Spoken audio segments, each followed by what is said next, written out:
Муса Жәлил, қызыл ромашка. Иртәнге таң нурыннан уянды ромашкалар. Елмайып, хәл сорашып, күзгә күз караштылар. Назады җил аларны, тибрәтеп ак чукларын.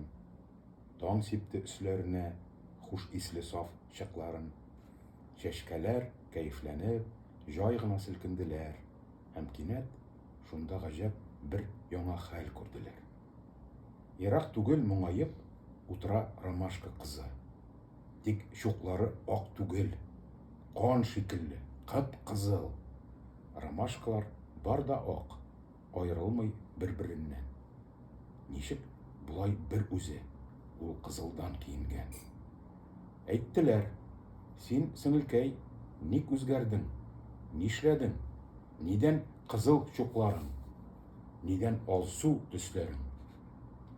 Әйтте кызыл ромашка: "Төнлә минем яныма ятып батыр сугышчы атты дошманнарына. Ул бер үзе сугышты, 15 укчыга каршы. Чигенмәде, тик таңда яраланды кулбашы. Аның батыр алканы тамды минем чукларга. Минем кызыл күлмәгем бик охшады чулпанга. Егет китте, мин калдым, канын саклап чугымда. Көндә аны сагынып, балкыйм мин таң нурында."